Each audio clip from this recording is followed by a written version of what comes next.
So I'm so excited to discuss this with you today. We're going to talk about how we can enrich the trainee experience. And just moving on to the next slide, this is me looking quite dapper in my scrubs. I've got my really professional looking mic, because I'm really excited about how we've responded to some of the challenges that our trainees had as a result of the pandemic. Hi everyone, it's Dr. Derek here from AduMed. Today's video is slightly different from our usual type of videos. We've recently had the chance to present some of our work on AduMed at an international medical education conference.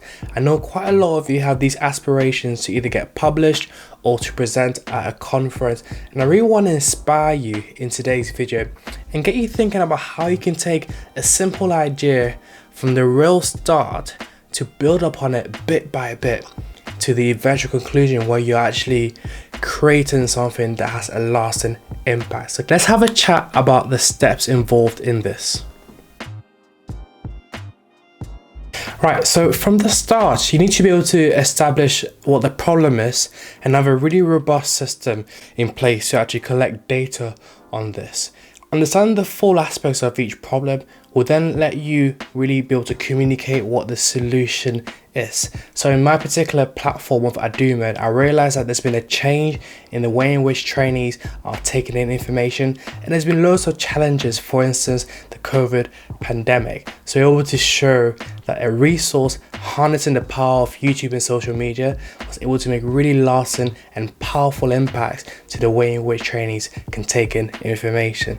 And lastly, on top of all of this, you need to have a system in place to actually evaluate all the changes that you've made to make sure that these changes have actually worked and are actually the way forward. So I had such a positive experience at my international conference, and I got to meet so many people in the medical field. And one really important thing I learned was that in this day and age, a lot of people in the medical field are turning or wanting to have a passion for created content. So if you're starting and building on something, whether it be a kind of content creation channel, an article, a blog post, a website, an important thing that I need to impart is that you need to be consistent.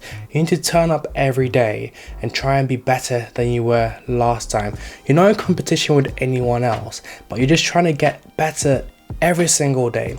And you'll be so surprised when you look back, you can see how far you've come and how much further you could go. So you've worked really hard, you've identified a problem, you've come up with a tangible solution, and you've also created really robust systems to actually evaluate your solution, showing that they make really lasting changes and an impact to the problem at hand. And then you've worked really hard, being consistent, trying to be better day by day on your solution.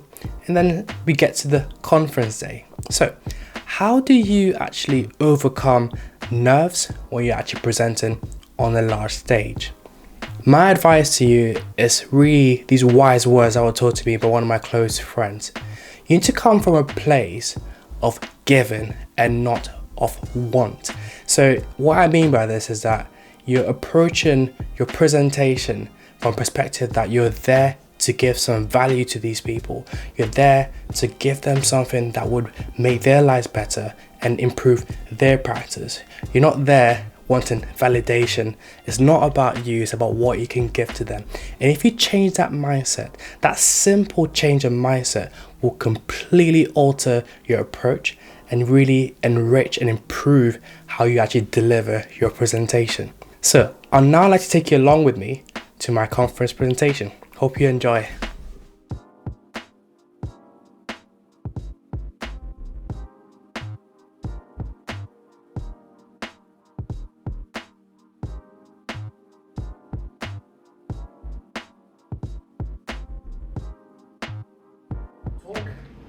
I'll go through how we went to outline the challenges that GP trainers were finding, and this really focused around the COVID pandemic and also a complete change in how trainees could be exposed to clinical experiences, and this had a direct impact on how they did during the exams. So that brings us to the end of today's video. As always, if you found it helpful, don't forget to leave a like and subscribe.